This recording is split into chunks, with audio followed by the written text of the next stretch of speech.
आप सब पर सलामती हो। मैं यासिर रशीद हूँ और आप मेरा वीलॉग देख रहे हैं। नाज़रीन, कभी कभार तदबीरें, हिकायतें, इक़दामात, हिकमत अमली, वो सारी की सारी उल्टी पड़ती जाती हैं और इंसान को समझ नहीं आता कि मैं जो इक़दाम उठा रहा हूँ इसमें गलती कहाँ है। दिमाग इस हद तक मफलूज हो जाते हैं, जहन कुंज हो जाता है, सोचने समझने की सलाहियत जो है वो दम तोड़ जाती है और नहीं समझ आता कि क्या हुआ। यानी आज वफाकी हुकूमत ने एक पैंतरा खेला। वो पैंतरे का तज़किरा करने से पहले अहमद फराज साहब की मुझे एक नज़्म याद आ रही है और तवील नज़्म है। अगर आप नहीं सुनना चाहते तो 2-2.5 मिनट व्लॉग को आगे कर दें, और अगर आप शगफ रखते हैं तो सुन लीजिए कि वो लिखते हैं, मेरे गनीब ने मुझको पैगाम भेजा है कि हल्का जन है मेरे गिर्द लश्करी उसके, फसीले शहर के हर बुर्ज हर मीनारे पर, कमा बदस सतादा है अस्करी उसके, वो बर्क लहर बुझा दी गई है जिसकी तपश वजूद खाक में आतिश फिशां जगाती थी, बिछा दिया गया बारूद उसके पानी में, वो जुए आब जो मेरी गली को आती थी, सभी दरीदा दहन अब बदन दरीदा हुए, सपुर्द दारो रसन सारे सरकशीदा हुए, तमाम सूफियो सालिक सभी शयूखो इमाम, उम्मीद लुत्फ पे ऐवाने कज कुलाह में है, मुअज़्ज़ज़ीन अदालत भी हल्फ उठाने को, मिसाल साइल मुबर्रम नशस्ता राह में है, तो महले हर्फ के पिंदार के सनागर थे, वो आसमाने हुनर के नुजूम सामने हैं, बस एक मुसाहिबे दरबार के इशारे पर गदागराने सुखन के हुजूम सामने हैं, कलंदराने वफा की असास तो देखो, तुम्हारे साथ है कौन आस पास तो देखो, सो शर्त ये है जो जां की अमान चाहते हो तो अपने लौहो कलम कत्ल गाह में रख दो, वगरना आपके निशाना कमानदारों का बस एक तुम हो सो गैरत को राह में रख दो। ये शर्तनामा जो देखा तो एलची से कहा, उसे खबर नहीं तारीख क्या सिखाती है कि रात जब किसी खुर्शीद को शहीद करे तो सुबह एक नया सूरज तराश लाती है। सो ये जवाब है मेरा मेरे उदू के लिए कि मुझको हिर्से करम है न खौफ खमियाजा, उसे है सतवत शमशीर पर घमंड बहुत, उसे शिकोहे कलम का नहीं है इंदाजा, मेरा कलम नहीं किरदार उस मुहाफिज का जो अपने शहर को महसूर करके नाज करे, मेरा कलम नहीं कासा किसी सुबक्सर का जो गासिबों को कसीदों से सरफराज करे, मेरा कलम नहीं औजार उस नकबजन का जो अपने घर की ही छत में शिगाफ डालता है, मेरा कलम नहीं उस दर्ज नीम शब का रफीक जो बेचराग घरों पर कमंद उछालता है, मेरा कलम नहीं तस्बीह उस मुबल्लिग की जो बंदगी का भी हरदम हिसाब रखता है, मेरा कलम नहीं मेज़ान ऐसे आदिल की जो अपने चेहरे पे दोहरा निकाब रखता है, मेरा कलम तो अमानत है मेरे लोगों की, मेरा कलम तो अदालत मेरे ज़मीर की है, इसीलिए तो जो लिखा तपा के जान से लिखा, जभी तो लोचे कमा का ज़बां तीर की है, मैं कट गिरूं के सलामत रहूं यकीन है मुझे कि ये हिसारे सितम कोई तो गिराएगा, तमाम उम्र की इज़ा नसीबियों की कसम मेरे कलम का सफर राएगा न जाएगा, सरिश्ते इश्क ने उफ्तादगी नहीं पाई तो कद सरो ना बीनियो साया पैमाई। अब ये आप नज्म को पढ़ें, किसी भी वाक़े से आप लिंक कर सकते हैं। आज के दिन वफाकी हुकूमत ने क्या किया, उन्होंने जो नैब तरामीम केस था उसमें बानी पाकिस्तान तहरीक इंसाफ इमरान खान की जानिब से वकला तक रसाई ना देने के बयान की तरदीद की।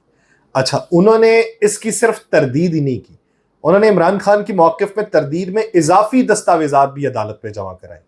उन इजाफी दस्तावेज़ात के साथ इमरान खान की अडयाला जेल के अंदर वकला से मुलाकात की तस्वीर भी शामिल थी और हुकूमती हुकाम के मुताबिक बानी पाकिस्तान तहरीक इंसाफ का कैदे तन्हाई में होने का मौक़िफ़ भी गलत है। उनसे मुलाकात करने वालों की फहरिस्त जो है वो सुप्रीम कोर्ट में जमा करवा दी गई।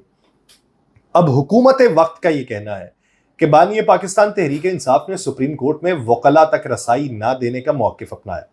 अदालत मुनासिब समझे तो उनके बयान की हकीकत जांचने के लिए कमीशन भी मुकर्रर कर सकती है। हुकूमत जो है वो नुमाइंदगान के मुताबिक इमरान खान को जेल में किताबें, एयर कूलर और टेलीविजन समेत तमाम ज़रूरी सहूलियात फराहम कर रही है और हुकूमत की जानिब से अदालत में दी जाने वाली तस्वीर में यह देखा जा सकता है कि इमरान खान साहब के कमरे में एयर कूलर है, LED है, स्टडी टेबल है, ऑफिस कुर्सी है, मैट्रेस की सहूलत है, जबकि उन्हें वर्जिश की एक मशीन भी दी गई है। یہ وہ تصاویر ہیں جو دکھائی دیتی ہیں. اور اس کے علاوہ ان کا جو سیل ہے اس سیل کے باہر ایک راہداری ہے جہاں انہیں واک کرنے کی سہولت دی گئی، جبکہ ان کے پاس ڈرائی فروٹس بھی ہیں، چنے بھی ہیں، بادام بھی ہیں، کولڈ ڈرنکس بھی ہیں، چاکلیٹ بھی ہیں، کتابیں بھی موجود ہیں. اب یہ ان کی طرف سے وضاحت پیش کی گئی. راہداری کون سی ہے؟ جو بیرکس ہیں، بیرکس کی جو راہداری ہوتی ہے تو انہیں باہر نکال دیا جاتا ہے کہ آپ یہاں پہ چہل قدمی کر سکتے ہیں. یعنی ایک کمرہ جو ہے اگر اس میں 4 قدم صرف چلا جا سکتا ہے تو اس راہداری میں 20 قدم چلا جا سکتا ہے. 20 قدم آپ آگے، 20 قدم آپ واپس. اور اگر کوئی ورزش کرنے والا بندہ ہے تو اس کے لیے 16 قدم ہو سکتا ہے.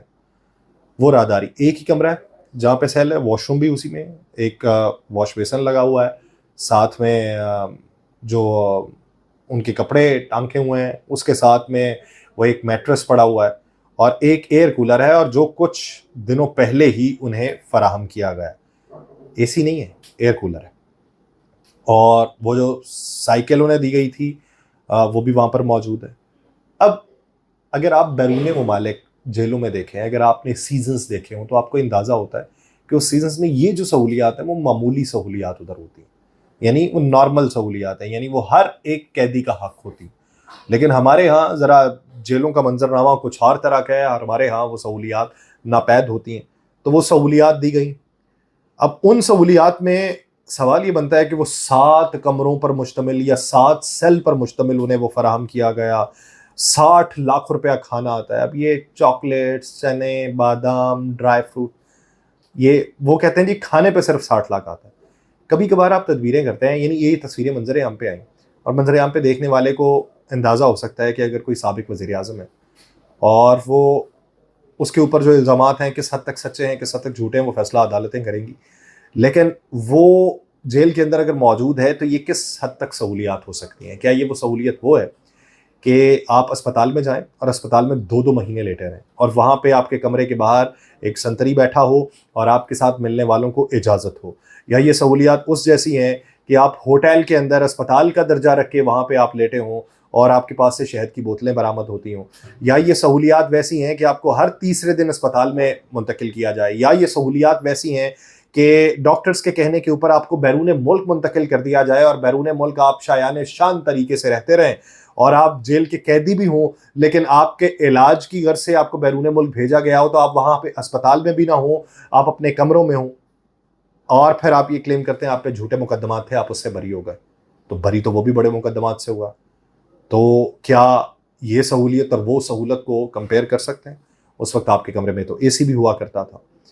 اب بہت بار ایسا ہوتا ہے کہ آپ کسی کو گندا کرنا چاہیں لیکن وہ ہوتا نہیں، اور آپ خود کو اچھا کرنا چاہیں تو آپ ہو نہیں سکتے، یا ہوا ہی نہیں جاتا آپ سے.